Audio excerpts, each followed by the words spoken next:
Hello दोस्तों, आज की कहानी है भाभी मैंने चोरी नहीं की। मीना जब से मायके से वापस आई थी, मीना के अंतर मन में हमेशा जंग छिड़ रहती कि हम गरीब हैं तो क्या कोई हमारा अपना सम्मान नहीं है। अमीर लोगों को हमेशा गरीब लोग चोर ही क्यों नजर आते हैं। अरे जब हम लोगों को किसी भी कार्यक्रमों में बुलाने से शर्मिंदगी महसूस होती है तो फिर बुलाते ही क्यों हैं। मीना के पति ने बहुत समझाया कि छोड़ो मीना, हम भी किसी से कम थोड़े ही हैं। जो खाते हैं अपनी मेहनत का खाते हैं, किसी के सामने हाथ थोड़ी फैलाने जाते हैं। मीना के पति विवेक एक छोटी सी मैकेनिक की दुकान करके अपना जीवन यापन करते हैं। साथ में ही मीना भी सिलाई का काम करके घर के खर्चे लायक पैसे तो कमा ही लेती है। मीना के मायके में माँ पिता तो थे नहीं, दो भाई व भाभी थे। एक भाई की शादी हो चुकी थी, दूसरे भाई की शादी होने वाली थी। मीना की भाभी रूही अपनी बहनों को ज्यादा तवज्जो देती थी, ननद को नहीं।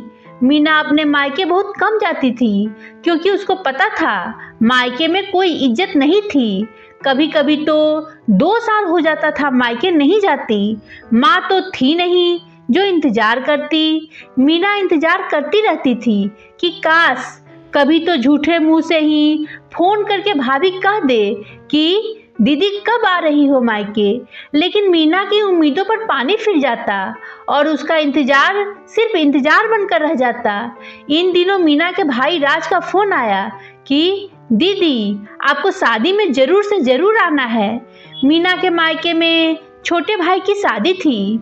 छोटे भाई की शादी भी भाभी अपनी बहन से करवा रही थी। छोटे भाई की शादी में मीना और उसके परिवार वालों को बुलाया गया। मीना बहुत खुश थी, जो उसके पास था उसने सब लिया और जब अपने छोटे भाई की शादी में पहुंची तब उसकी भाभी ने उसकी तरफ मुंह सिकुड़ते हुए कहा, अरे दीदी कम से कम आज के दिन तो बढ़िया महंगी सी साड़ी पहन आती। आजकल तो एक से एक लेटेस्ट डिजाइन की साड़ियाँ मिलती है। और ये क्या, जीजू को आपने जोकर की तरह कपड़े पहना रखे हैं। लगता है शादी का कोट है जो छोटा हो गया है। भाभी की बातें सुनकर लगा जैसे वो मीना के गरीब होने का मजाक बना रही है। रूही ने अपनी ननद और नंदोई की इंसल्ट करने में कोई कमी नहीं छोड़ी। फिर दिखावे के लिए बोली, अरे दीदी मेरी बातों का बुरा मत मानना। यह शब्द सुनकर मीना मन ही मन सोचने लगी, क्या इस शादी में मुझे इसलिए बुलाया कि मेरी इंसल्ट कर सके, हमारा मजाक उड़ा सके। आखिर क्या हक है भाभी को सभी के सामने हमारा मजाक बनाने का। मीना के चेहरे पर गुस्सा साफ झलक रहा था। वह अपनी भाभी को जवाब देना चाहती थी, लेकिन पति ने उसका हाथ पकड़कर उसे इशारे से मना कर दिया। छोड़ो, जाने दो। मीना अंदर ही अंदर गुस्से को पी गई और शादी में आए हुए रिश्तेदारों से मिलने लगी। आस पड़ोस के लोगों ने मीना से पूछा, अरे मीना तुम्हारी शादी क्या हुई, तुम तो मायके का रास्ता ही भूल गई। अरे कभी कभी तो आ जाया करो अपने भैया भाभी से मिलने। तेरी भाभी बेचारी यही कहती रहती है, दीदी को हम तीज त्योहार पर फोन करते हैं आने के लिए, लेकिन कभी आती ही नहीं है। पड़ोसन की बात सुनकर मीना ने कहा, आया वहीं जाता है जहां मान सम्मान हो। बिन बुलाए आकर अपनी बेइज्जती कराने से अच्छा है अपने घर पर ही रहूं। आधी रोटी खाती हूँ पर अपने घर इज्जत की रोटी खाती हूँ। और अगर कभी भाभी ने फोन किया होता तो जरूर आती, लेकिन शादी के बाद मेरे अपनों ने ऐसा पल्ला झाड़ा कि जैसे हम उनके कुछ लगते ही नहीं है। आज शादी में बुलाया तो चली आई, वरना नहीं आती। मीना ने सीधे मुंह पर सच बोलते हुए कहा। तभी वहां रूही भाभी आ गई और मीना को एक बैग देते हुए कहा, दीदी आप इस बैग का ध्यान रखना। इस बैग में कुछ कीमती सामान व नोटों की गड्डी है, जरा अच्छे से ध्यान रखना। मीना ने मना किया कि मुझसे इस बैग की देखभाल नहीं होगी, लेकिन रूही ने जबरदस्ती मीना के ऊपर बैग की जिम्मेदारी सौंप दी। बैग का ध्यान रखने के लिए मीना उस बैग को एक जगह लेकर बैठ गई। मीना के पति मेहमानों से मिलने व शादी के कुछ काम में व्यस्त हो गए। मीना अपनी जिम्मेदारी बड़ी शिद्दत से निभा रही थी। शादी के दिन ही सगाई का प्रोग्राम रखा गया था। पहले सगाई फिर शादी। पंडित जी ने दूल्हे दुल्हन को एक दूसरे को अंगूठी पहनाने को कहा। तब मीना स्टेज पर उठकर गई। तभी रूही मीना के पास गई और बैग में से अंगूठी निकालने लगी, तो उस बैग में पैसे नहीं दिखे। अंगूठी भूलकर रूही ने मीना से कहा, दीदी इस बैग में से पैसे गायब हैं, कहीं आपने तो नहीं चुरा ली? रूही ने अपने पति को बुलाया और कहा, देखो जी, मैंने अंगूठी के साथ बैग में कुछ कैश भी रखा था और यह बैग मैंने दीदी को संभालने के लिए दिया था। अब सोने की अंगूठी है लेकिन बैग में पैसे नहीं हैं। पैसे चोरी होने की खबर आग की तरह फैल गई। सभी लोगों की निगाहें मीना पर ही टिकी हुई थी, जैसे कि पैसे मीना ने चुराए हो। मीना ने कहा, भाभी आपने मुझे बैग जैसे दिया मैंने उसी तरह से रखा। मैंने इसे नहीं छेड़ा और नहीं खोलकर देखा कि इसमें क्या क्या है। आप कहीं और देख लें, मैंने पैसे की चोरी नहीं की है। सच में भाभी, मैंने पैसे नहीं चुराई। मैं गरीब भले हूँ लेकिन मैं चोर नहीं हूँ। आप लोग ठीक से देखें, पैसे मिल जाएंगे। मीना ने बेबसी से कहा। तो रूही बोली, मैंने बैग को खूब अच्छे से देख लिया, इसमें पैसे नहीं हैं। अब वहाँ इकट्ठे लोग तरह तरह की बातें बनाने लगे कि इसे शर्म नहीं आई अपने ही भाई के घर में चोरी करते हुए। अरे गरीब है, पैसे देखकर लालच आ गया होगा। और न जाने क्या क्या लोग बोले जा रहे थे। तभी रूही ने कहा, लगता है दीदी ने पैसे नंदोई जी को देकर घर भेज दिया, पैसे को छिपाने के लिए।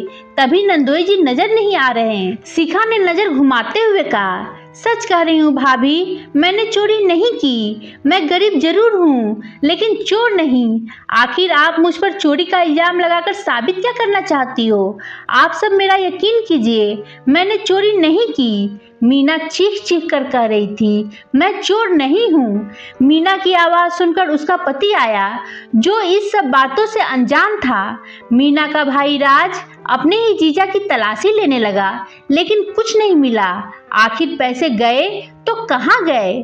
तभी रूही की बहन, जो ब्यूटी पार्लर तैयार होने गई थी, वह पार्लर से लौटी और गार्डन में भीड़ इकट्ठा देखकर वहां आई। क्या हुआ है यहाँ? आखिर यहाँ इतनी भीड़ क्यों है? रूही की बहन ने सवाल किया। तब रूही ने कहा, क्या बताऊं, मैंने अपनी ननद को बैग संभालने दिया, उसमें अंगूठी के साथ साथ पैसे भी थे। सोने की अंगूठी तो है लेकिन पैसे नहीं। देख ननद साहिबा का मन फिर गया।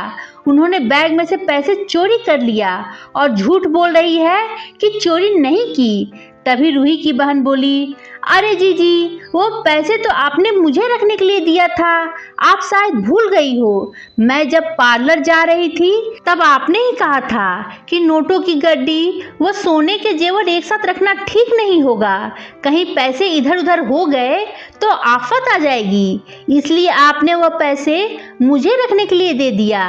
मैं अभी लेकर आई पैसे। अब सभी के सामने सब कुछ साफ था। रूही और मीना के भाई का सिर सभी के सामने झुका हुआ था।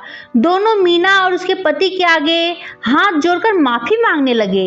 हमें माफ कर दो, बिन सोचे समझे आप लोगों को हमने गलत समझा। लेकिन मीना के अंतर्मन में गुस्से और अपमान का ज्वालामुखी फूट रहा था। उसने सीधे मुंह कहा, तुम लोगों को हमारा अपमान करना था जो तुमने कर दिया। अब माफी मांगकर क्यों अपने आप को शर्मिंदा कर रहे हो? मैंने कितनी बार कहा कि मैंने चोरी नहीं की, लेकिन मेरी तुमने एक नहीं सुनी। मेरे साथ साथ मेरे पति के ऊपर भी इल्जाम लगा दिया। तुम लोगों को लगा हम गरीब हैं तो हम अपनी ज़रूरतों के लिए चोरी करेंगे। हम गरीब भले हैं लेकिन हम भी स्वाभिमान से जीते हैं। हम अपने घर आधी रोटी खाते हैं लेकिन इज्जत की खाते हैं। मैं न तो अपना अपमान सहन कर सकती हूँ और ना ही अपने पति का। जब तक सहन करने की हिम्मत थी करती रही, लेकिन अब बात मेरे और मेरे पति के आत्मसम्मान की है तो मैं आज से इस घर से रिश्ता तोड़ती हूँ, जहाँ रिश्तों का कोई मोल नहीं। मुझे ऐसे मायके की जरूरत नहीं। मुझे कभी अपने भाई से यह उम्मीद नहीं थी कि वो भी मुझे चोर समझने लगेगा, लेकिन समझ आ गया जब लोगों की आंखों पर दौलत का अहंकार छाया रहता है तब उन्हें हर गरीब व्यक्ति चोर ही नजर आता है, चाहे वो उनका अपना ही खून क्यों ना हो। मीना ने वो अपनी सारी भड़ास निकाल दी, क्योंकि मीना की हालत उस वक्त ऐसी थी कि काटो तो खून नहीं। मीना अपने भाई भाभी से रिश्ता तोड़कर वहां से चली गई। रूही और मीना का भाई माफी मांगते ही रह गए, लेकिन मीना ने उन्हें कभी माफ नहीं किया, क्योंकि उस दिन मीना के स्वाभिमान को ठेस लगी थी। मायके से जो थोड़ी बहुत उम्मीद थी वो भी टूट गई। वहां मौजूद लोग रूही को ही दोष देने लगे कि तुम्हें पहले सभी पूछताछ करनी चाहिए थी और किसी कमरे में ले जाकर फिर मीना से पूछती। ऐसे सभी के सामने पूछना गलत था। मीना की बात पर विश्वास तो करती, भाभी ना सही लेकिन भाई तो अपनी बहन की बात सुनता। सच में रूही ने मीना के साथ बहुत बुरा किया। शादी बिना पूरी हुए मीना अपने पति के साथ अपने ससुराल आ गई। जब भी मीना को यह बातें याद आती है तो आज भी उसके अंतर्मन में एक जंग छिड़ी रहती है कि आखिर क्यों मेरे अपनों ने मेरे साथ ऐसा किया। दोस्तों, क्या मीना ने अपने भाई भाभी से रिश्ता तोड़कर ठीक किया या नहीं? मेरे विचार से मीना ने बिल्कुल ठीक किया।